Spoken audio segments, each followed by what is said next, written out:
Selamat malam para netizen dimanapun kita berada, salam inspirasi bagi kita semua ya. Orang-orang Jokowi satu persatu sudah banyak ditangkap begitu kan ya. Salah satunya yang menjadi viral hari ini adalah soal Nadiem Makarim ya. Niatnya ini kan diperiksa ya, 1 kali, 2 kali diperiksa, diperiksa lagi jadi tersangka. Ngeri bos. Sampai Nadiem teriak-teriak begitu kan. Saya jujur. Hei, jangan dorong, saya jujur. Pret. Jadi artinya apa? Artinya secara logika di kepemimpinan Prabowo perlu diapresiasi sangat-sangat luar biasa. Baru ini presiden, bro. Kemarin begitu kan ya. Kemarin ini begitu. Wajar kalau Kejaksaan Agung dipanggil oleh Prabowo begitu kan ya. Tidak boleh ada intervensi kepada siapapun. Ternyata sekarang baru terbukti dong. Ya kita lihat saja. Nampaknya Nadiem Makarim tidak berkutik begitu kan ya ketika gitu kan ya. Diborgol begitu kan oleh Kejaksaan Agung begitu. Muka Nadiem Makarim muka kecut. Muka kekecewaan luar biasa. Beginilah kalau berteman dengan Jokowi.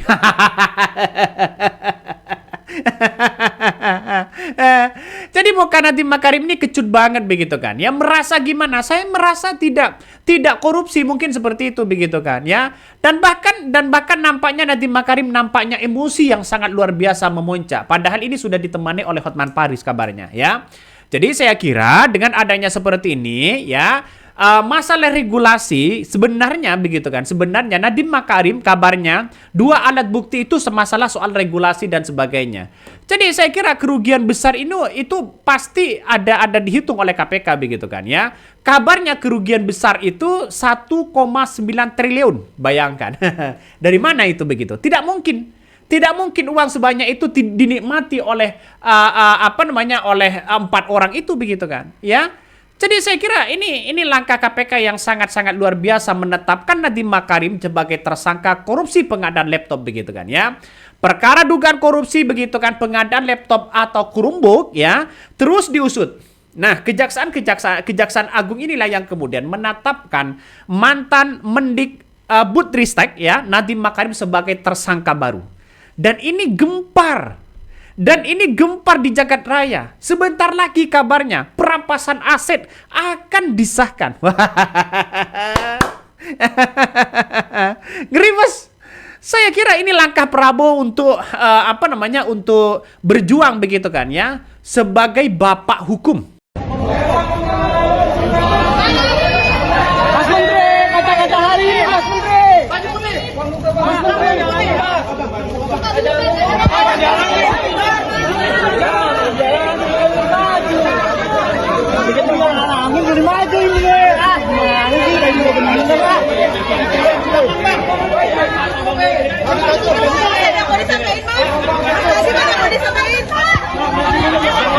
Kata-kata hari ini Mas Menteri.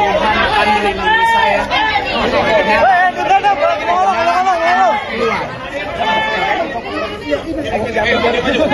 Allah akan mengetahui kebenaran.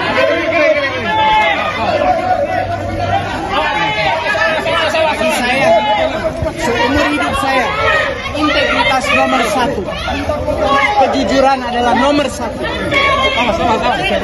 Allah akan melindungi saya, insya Allah.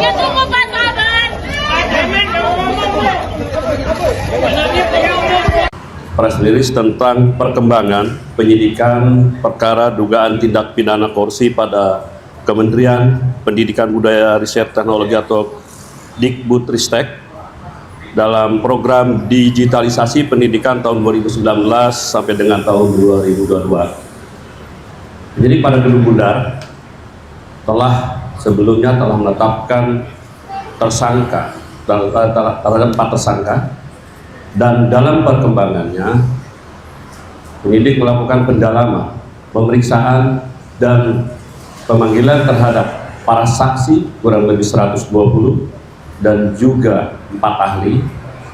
Dari hasil pendalaman, keterangan saksi-saksi dan juga alat bukti yang ada pada sore dan hasil dari ekspos telah menetapkan tersangka baru dengan inisial NAM Bagaimana Bapak hukum itu tidak lagi di kemudian aman-aman aja begitu kan ya, tidak lagi seperti itu begitu kan ya.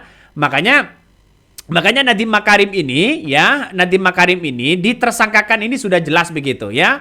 Menetapkan 4 orang tersangka dalam kasus dugaan korupsi ya Nadiem Makarim ya Kemendikbudristek ya dalam program digitalisasi pendidikan pada periode 2019-2022 begitu kan ya. Kasus ini diduga menyebabkan kerugian hampir 1,9 triliun. Nah, keempat tersangka ini nih, yang pertama ya Nadiem Makarim juga jadi tersangka begitu kan ya, konsultannya begitu kan ya, perorangan sumber daya sekolah begitu, dan kemudian direktur SMP Pendikbudristek, terus kemudian direktur sekolah dasar, ini ada sekitar 4 orang. Nah, kalau kita melihat dengan dengan seksama begitu kan ya, maka Nadiem Makarim ini sebenarnya, nah kerugian negara 1,9 triliun itu, maka saya kira apakah ini dinikmati oleh Nadiem Makarim atau tidak begitu kan ya. Saya baca dalam hal ini 2 alat bukti itu masalah soal prosedur satu.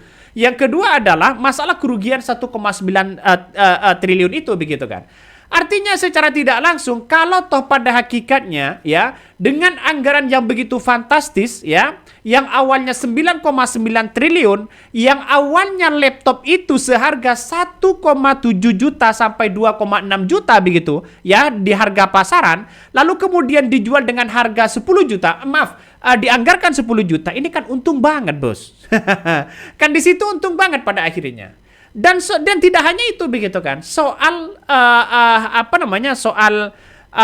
digitalisasi begitu kan ya, soal anggaran yang begitu fantastis di Kementerian Pendidikan itu begitu, itu sangat besar pada waktu itu begitu. Jadi inilah yang kemudian Nadiem Makarim ini benar-benar diusut, dan pada akhirnya kita lihat saja begitu, dan pada akhirnya orang-orang gempar begitu di media sosial begitu kan. Nah, coba kita baca para komentar-komentar di desain ini. Para pejabat yang sudah kaya raya ya masih aja mengarah kepada harta kekayaan negara ya, menjara uang pajak rakyat untuk bersenang-senang ya, harga diri efektif sekali ya dididik anak-anak bangsa. Ini komentarnya. Jadi curiga ya, ini pro lagi mainin skenario ya, meretelin termol-termol sedikit demi sedikit lah dari lingkarannya. Ujung-ujungnya menteri-menteri titipan bakalan gugur satu persatu tanpa harus pecat sana sini secara langsung. Kayaknya adu kuat sampai Oktober kasus hukum mereka akan digunakan melalui Kejagung. Bisa saja begitu kan. Ya, karena memang dengan adanya situasi dan kondisi korupsi yang semakin merajalela begitu kan ya.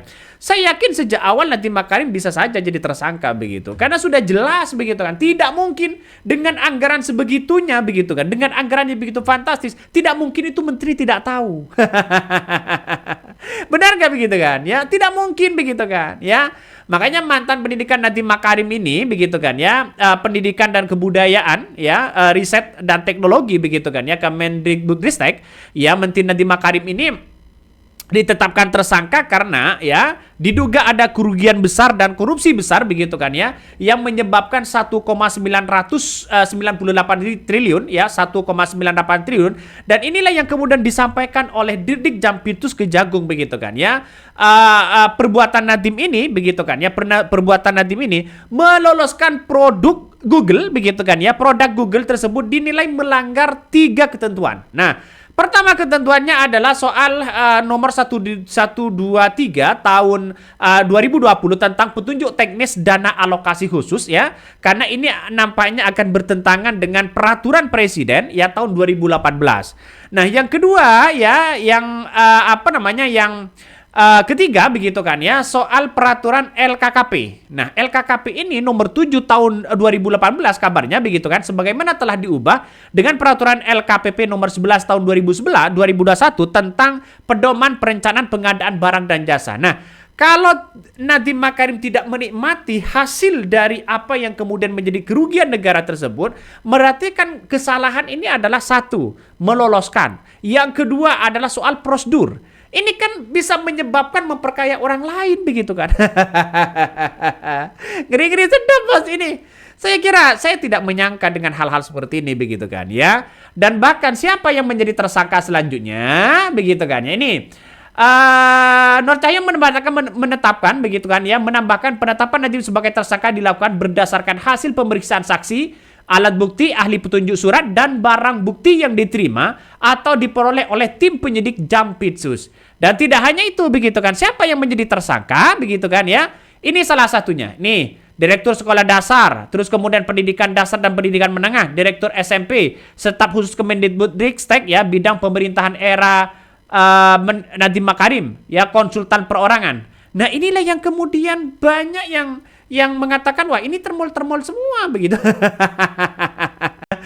Ini kan termol-termol semua pada akhirnya, Bos. Jadi saya kira dengan adanya seperti ini masyarakat pasti tahu lah begitu kan situasi dan kondisi saat ini begitu. Nanti makanya tidak bisa mengelak lagi begitu kan ya. Jadi ada orang yang berkomentar jangan-jangan wah ini mental apa begitu. Padahal Nadiem Makarim sudah kaya sebenarnya ya. Ya yang namanya uang itu tidak ada lagi kaya atau miskin begitu kan. Kalau mentalitas dan otaknya otak maling tikus begitu kan. Tikus-tikus berdasi begitu kan. Ya kayak gitu begitu ya. Dalam artian bahwa tetap rakus siapapun begitu ya. Seperti memang harus diamputasi generasi para pejabat dan pejabat para pajak rakyat ya, pengambil pajak rakyat dan sebagainya. Ini ya tidak ada visi misi menteri, yang ada visi presiden. Benar kan? Benar sekali begitu kan. Ya kita tunggu saja begitu ya. Nampaknya geng Solo sudah mulai diambang kebingungan yang sangat luar biasa kalau sudah seperti ini begitu. Jadi artinya apa? Artinya bahwa ya saya kira Nadiem Makarim itu tidak ada bukti kemarin begitu. Tapi saya baca kok bisa-bisanya begitu kan ya. Kok bisa-bisanya begitu lalu kemudian tidak tahu soal bagaimana orang-orang yang menjadi tersangka itu begitu kan. Ini kan kasihan banget pada akhirnya. Jadi saya kira masyarakat sudah paham begitu kan. Satu persatu orang-orang Jokowi sudah dipreteli. Coba kita baca lagi komentar dari netizen ya. Ini sudahlah ya. Dana pendidikan dipotong setengah ya, setengah. Udah itu dikorup pula ya. Terus presidennya pada saat itu terindikasi ijazahnya bermasalah. Lengkap sudah. Ya nggak tahu lagi begitu kan. Coba kita bayangkan. Anggaran sekarang itu begitu fantastis begitu kan. Yang begitu banyak di situ adalah soal makan bergizi gratis. Itu berapa triliun di situ begitu.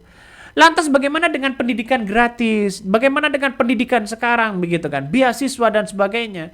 Seharusnya bagi kami ya karena memang semua pemimpin itu kan punya kebijakan masing-masing begitu kan. Punya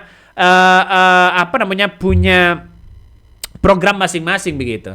Tapi kalau toh pada akhirnya anggarannya begitu fantastis ngapain juga begitu ya, dan pada akhirnya ini akan menjadi ladang basah pada akhirnya begitu. Coba kita tunggu saja begitu. Siapa yang akan menjadi tersangka selanjutnya? Nampaknya kota haji sudah tercium.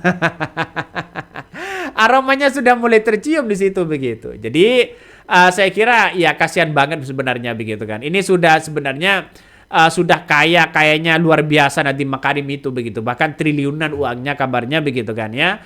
Tapi ya masih saja Hotman Paris masih belum kuat ternyata. Padahal pengacaranya Hotman Paris begitu. Ya kita tunggu saja nanti keputusannya bagaimana. Tapi yang terpenting adalah ya ini harus diusut tuntas siapapun itu. Oke, mungkin itu yang kami sampaikan ya. Tonton terus di channel Hodari Podcast Rakyat ini, jangan lupa di subscribe. Untuk meloloskan Chromebook produk Google, Kemendikbud sekitar awal tahun 2020, NAM selaku Menteri menjawab surat Google untuk ikut partisipasi dalam pengadaan alat TIK di Kemendikbud. Padahal sebelumnya surat Google tersebut tidak dijawab oleh Menteri sebelumnya, yaitu ME, yang tidak merespon karena uji coba pengadaan Chromebook tahun 2019 telah gagal dan tidak bisa dipakai untuk sekolah garis terluar atau daerah terluar tertinggal terdalam 3T. Atas perintah 6 dalam pelaksanaan pengadaan TIK tahun 2020 yang akan menggunakan Chromebook, SW selaku Direktur SD dan M selaku Direktur SMP membuat Juklaf yang spesifikasinya sudah mengunci, yaitu Chrome OS.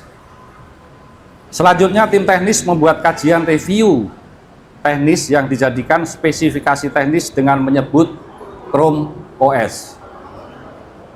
6 pada bulan Februari 2021 telah menerbitkan Permendikbud nomor 5 tahun 2021 tentang petunjuk operasional dana alokasi khusus fisik reguler bidang pendidikan tahun anggaran 2021 yang dalam lampirannya sudah mengunci spesifikasi Chrome OS. Ketentuan yang dilanggar: 1. Peraturan Presiden nomor 123 tahun 2020 tentang petunjuk teknis dana alokasi khusus fisik tahun anggaran 2021. Kedua, Peraturan Presiden nomor 16 tahun 2018 sebagaimana telah diubah dengan Peraturan Presiden nomor 12 tahun 2021 tentang pengadaan barang jasa pemerintah. Ketiga, Peraturan LKPP nomor 7 tahun 2018 sebagaimana telah diubah dengan Peraturan LKPP nomor 11 tahun 2021 tentang pedoman perencanaan pengadaan barang jasa pemerintah. Kerugian keuangan negara yang timbul dari kegiatan pengadaan TIK diperkirakan senilai kurang lebih 1.980 miliar yang saat ini masih dalam penghitungan kerugian keuangan negara oleh BPKP.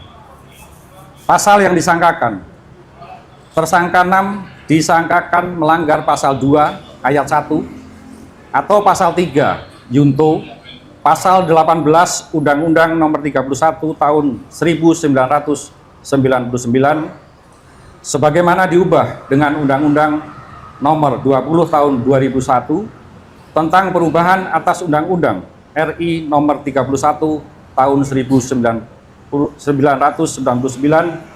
tentang pemberantasan tindak pidana korupsi Yunto pasal 55 ayat 1 ke 1 KUHP. Untuk kepentingan penyidikan, tersangka NAM akan dilakukan penahanan di rutan selama 20 hari ke depan sejak hari ini tanggal 4 September 2025